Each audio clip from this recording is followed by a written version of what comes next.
Honourable members, papers. The Special Parliamentary Committee on the 2022 General Election. Final report on the Special Parliamentary Committee on 2022 General Election. The Chairman. Thank you, Mr. Acting Speaker. Honourable members, I present the final report of the Special Parliamentary Committee on the 2022 General Elections. Mr. Speaker, I ask leave of the Parliament to make a statement in connection with this report. Is the leave granted? Chairman, make your speech. Thank you. Thank you, Mr. Acting Speaker. Before I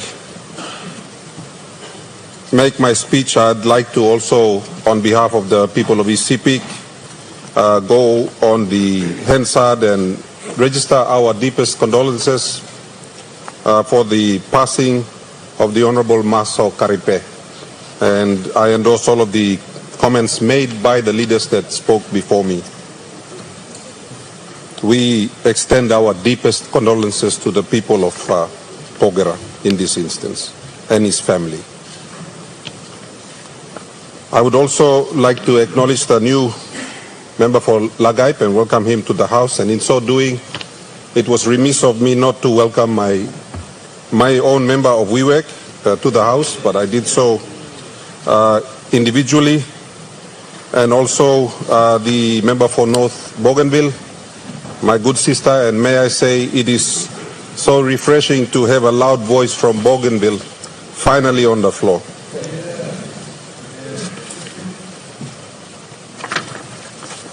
Honourable members, on behalf of the members of the Special Parliamentary Committee for the 2022 General Elections, as the Chairman of the Committee, it is indeed my great honour to present to this House the Committee's final report into the inquiry and its findings of the 2022 General Elections, as well as the observations and findings from previous national general elections in our country. The Special Committee on Elections for the 2022 General Elections particularly was established by this Parliament in its September sitting last year, after the country had gone through an extremely troublesome and problematic election experience in 2022. The unacceptable level of the outcomes, that is the very poor outcomes of the 2022 general elections, which some of us in the House experienced, brought many serious issues to the surface, such as, number one, the credibility of the key institutions involved, notably the PNG Electoral Commission and its role, and I think we've seen that in the recent elections as well, in conducting elections and in turn affecting the credibility and legitimacy of the election of the members of this Parliament and the credibility and the functionality of the country's system of governance. These outcomes shook the nation to its core. It was a major reality check for our country. It left many questions unanswered, and it also painted a very negative picture and the perception of the elites of the nation, especially its political elite. Political elite is a reference to both you and I, as well as to our senior bureaucrats in the government departments and institutions who are so critical and pivotal to the effective and efficient running of the public affairs of this country. I believe they must also constitute the political elites of this country, as they are a necessary extension of the political structures, systems and processes of our country. Mr. Speaker, the net result of all of these fiascos in the 2022 general election has been a significant loss of faith, confidence and trust of the people in our election system and processes, as well as in the general government systems and processes, and also, I believe, in the political elite of the country.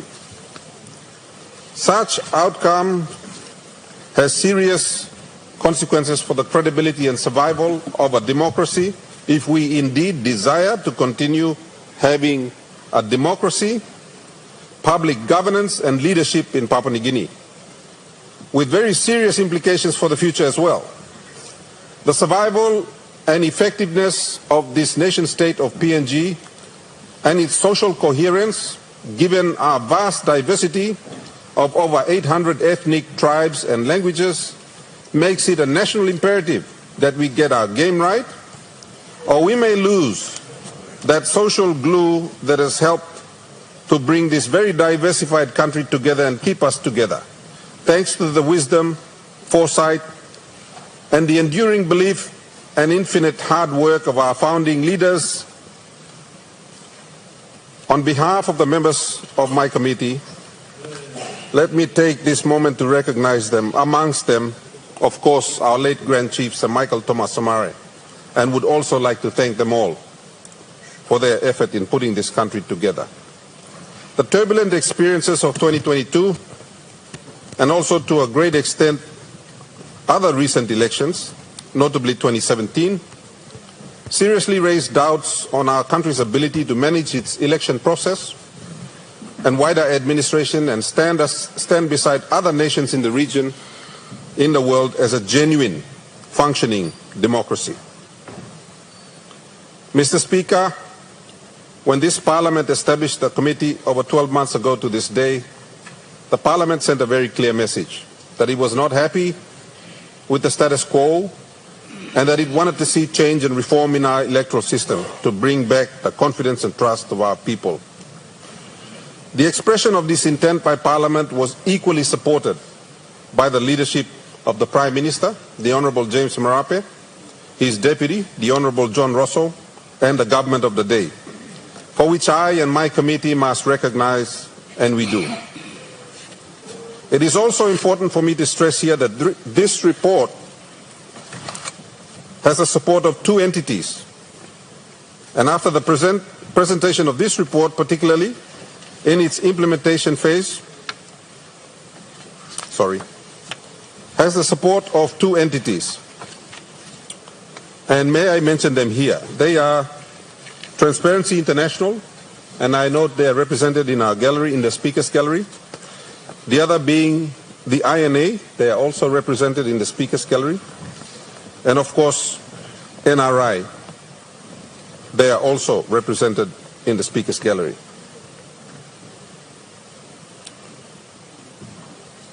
My committee is very optimistic that if we get the reforms of the electoral system right, it will be a change for the better and not the opposite. It will be a change in the right direction and not the wrong way. It will also be about reconfiguring our future journey, where we can look back with some pride and contentment that we have done well. If not for our own generation, then at least we fulfill our duty and obligations to our children and to the future generations. Leaders of great nations in the world have always positioned the interests of their country's future above that of their own generation's interest. Let us look to all those nations and learn from them, as they have been very successful countries we can see today. Nations such as New Zealand, the United States of America, Singapore, Australia, and so on. Earlier in their countries' journeys, their leaders with great foresight took these courageous, intelligent, and bold reform decisions to accept reforms and to roll out those reforms over a number of years, even decades, with patience and dedication to mold the nations into what they are today, the envy of the world. Before I continue, let me also recognize the hard-working committee members, whom I have worked closely with to perform these duties in my task as chair of the Special Parliamentary Committee on the General Elections of 2022. They include my Deputy Chairman and Senior Statesman, the Honourable Sir Pukatemu, our Member for Abao, the Honourable Elias Kapawore, Member of Parliament, MP for Pomio, the Honourable Robert Naguri, MP, Member for Bogia, the Honourable Jacob Maki, MP, Member for Mulbaya, the Honourable Keith Idahu, MP, Member for Hiri Koyari, the late Honourable Stephen Pim, MP, Member for Day, the Honourable Saki Soloma, MP, Member for Okapa, and the Honourable Charlie Benjamin, MP, Governor for Manus. It was unfortunate that we lost the Honourable Stephen Pim owing to illness. And on this sad note, again, I convey our sincere condolences to the immediate family members and also to the people of Day. The late Honourable Pim's contribution to the work of the committee is duly acknowledged. I would also like to thank the public who participated and contributed to the work of my committee, also the government officials, civil society organizations, church representatives, media, and of course, as I said initially, members of the general public. These groups and individuals have contributed greatly to the work of this committee. Without their interest and participation, the committee would not have succeeded in producing the report. In addition, the committee would like to thank the members of the technical working group. They comprised of the Secretariat, headed by the National Research Institute, Transparency International, the Institute of National Affairs. And it is worth noting that these committee members acted as independent technical advisors, bringing a non-political perspective to the work of the committee. Again, as chair of this committee, we acknowledge their invaluable contributions. I would like to also thank and acknowledge an eminent group of citizens of this country, as well as eminent overseas-based researchers and experts on PNG elections and politics, who volunteered to participate in a validation workshop and provided their independent views and counsel. They included Madam Winnie Kiap, Dr. Thomas Webster, Mr. Richard Kasman, Mr. Ilageno, Professor Philip Gibbs, Professor Nicole Haley, and Dr. Tiago Opperman. These experts and eminent persons scrutinized the document that we are about to present on the floor of Parliament. And I am honored to say that each of these eminent people involved have expressed satisfaction and support, particularly for the recommendations contained in this report. At this juncture, Mr. Speaker, let me just add, I don't think a report that has been so independently constructed before has been placed on the floor. This would probably be the first. This report was presented with several objectives in mind. The first of all was to report back to Parliament and to inform Parliament of the work of the committee and its findings. And the second objective is to urge this Parliament to deliberate on and consider the recommendations for immediate electoral reform work to commence without further delay and loss of time. Let me recap the terms of reference, the authority by which we were asked to do our work. We were given 4 specific terms of reference, plus a 5th to cover cross-cutting issues, and these are: this Parliament required the committee to inquire into and report on the conduct of the 2022 general elections, and these are the TOR. The first one was to look at the powers, functions, and responsibilities of the Electoral Commission and related matters. The second TOR was to look at the process involved in the conduct of the elections, with a focus on the common role, campaigning, voting, counting, declarations, disputed returns processes, and related matters. We were also tasked to look into expenditures of electoral funds and related matters. The next one was to look at the security aspect of the elections as provided by the RPNGC, PNGDF, PNGCS, and related matters. And finally, cross-cutting measures. Whilst on this, I just wanted to respond to some of the concerns raised by some of the members when we presented our preliminary report. One of them was to do with electronic voting, and I would like to urge members of Parliament to look at recommendation 16, which sufficiently covers that concern. Also, to look at recommendation 23. Now, as you go through the recommendations, you will note there are 70 recommendations. Each recommendation is grouped below the terms of reference that was given to us by the Parliament for ease of reference. But I wanted to respond to those two in particular. There are other recommendations in relation to post-election and election appeals and penalties. I think you will find those towards the end. But every single recommendation that is required to appropriately deal with elections and make them better in the future is contained in this report. It is fully exhaustive. Finally, Mr. Speaker, let me also note that in 47 years of our Parliament, in fact 48, it is unprecedented that the Parliament would establish a parliamentary committee specifically to inquire into the conduct of elections. But the election crisis of 2022 was a watershed moment, and hence the formation of this committee. Many members of this Parliament, including myself and my committee members, have over several general elections, either as sitting members of Parliament or as candidates, witnessed the many troubles and drama of elections, such as supposed election winners being declared in hotel rooms, winners being declared without counting being completed, with counting centers being attacked by lawless groups, with ballot boxes being burnt. In one instance, we had 2 election winners stand up on the floor for the same seat. Now, the list of these anomalies in this country over many elections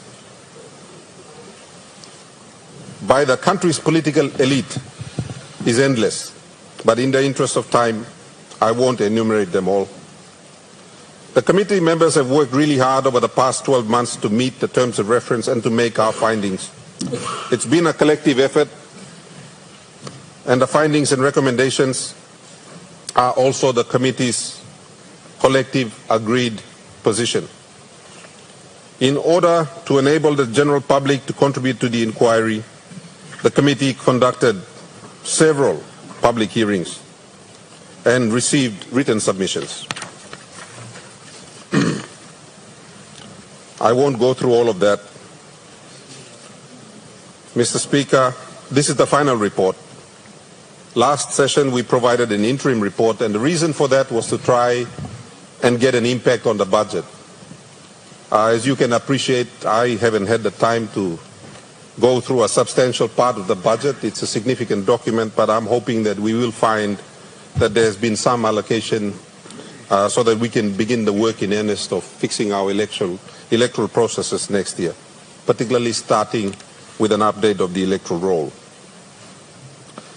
The reform activities proposed by this committee are firstly both in the interim report and now in this final report. And I believe after it goes through Parliament, it will also require an urgent and priority attention from the leadership. And again, let me acknowledge the support of Prime Minister Marape and the Honourable John Rosso, the Deputy Prime Minister.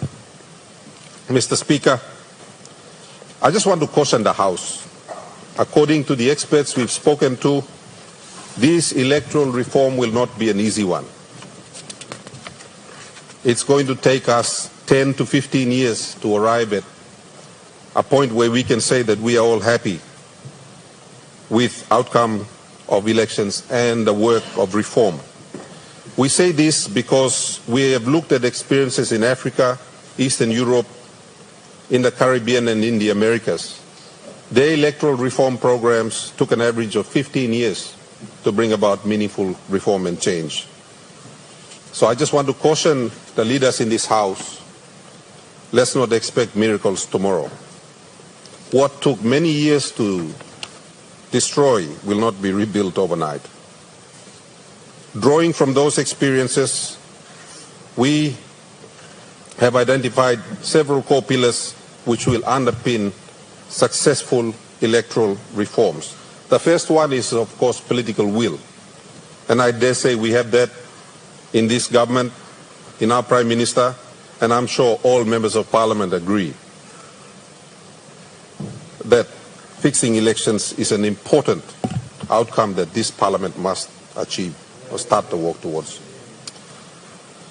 The second one is, of course, we need the finances to go along to help us roll out this reform program. We need strong oversight and a supervisory mechanism.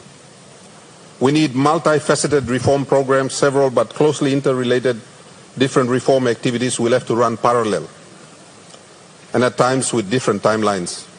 We need strong management leadership at the electoral office. We need the technical capacity. We need time. And as I've said, it could take more than 10 years. We need to include the community service organizations into the total reform process, as the CSOs bring a non-political voice to the table. And at this juncture, I mention them again, Transparency International needs to be involved, the INA needs to be involved, NRI needs to be involved. These are non-political voices. Mr. Speaker, reforms, if they come with foresight, innovative thinking, and of course national interest at heart, if they are intelligently planned, managed and implemented, can bring great results to our country, no matter how small it might be compared to others in the world. Fellow parliamentarians, the time, the moment is now. Therefore, my committee and I urge you all to capture this moment of destiny to make real change in our country. This Parliament must be bold and courageous because this is going to be a watershed moment. It's our moment, as Semekere said, date with destiny. I hope we will join hands across the benches and from the different sides of this chamber and rise to the challenge in the name of national interest. I urge you all to embrace this committee's report, because this is not Alan Bedd's report, this is not Sepuka Temu's report, this is a report from the people of Papua New Guinea. This is not James Marape's report, this is not John Rosso's report, if I may also add. This report must not collect dust. It has to be an active document that I hope will be overseen by a permanent parliamentary committee made up of members from both sides of the House. These reforms will strengthen the governance structure. It will improve the capabilities of the PNG Electoral Commission, and after a necessary performance and capacity diagnostic, formalize and strengthen the role of IDEC as an election coordination mechanism. We want to conduct an urgent study of illegal firearms and ammunition in the country so that these findings can inform the election security planning for 2027. And critically, as I said, our key recommendation is for the establishment of a permanent parliamentary standing committee. This will require changes to law, and it is this permanent parliamentary committee that will oversight budget support, that will oversight the performance and the work and the reform of the PNG Electoral Commission and all others involved in elections. The work of reforming our election system and administration must commence urgently. We cannot allow the experiences of 2022 and 2017 to be repeated. Therefore, as members of the legislature, the lawmakers, it is our job to provide that reform and also to provide that much needed leadership now, so our country will never wake up again in the morning and relive the events of National General Election 2022. In closing, the presentation of this report as chairman and also on behalf of the very dedicated members of parliament I have working with me and the secretariat, and of course recognizing the speaker's own support from within the parliament, I now table the 2022 the report, the Special Parliamentary Committee report on the general elections of 2022 to this Honourable House for its consideration, deliberation, acceptance and endorsement. Thank you, Mr. Acting Speaker. Honourable Minister for a Leader of Government Business. Mr. Acting Speaker, I take note of this important committee findings presented by our chairman for this particular committee, and it needs a full house to be able to debate on this very important committee findings that will affect future elections and the other elections to come. Therefore, Mr. Speaker, I ask that we take note of this report and debates be adjourned for a subsequent sitting. Thank you. The question is that the motion be agreed to. Those in favor say aye. Aye. Those against say no. Ayes have it.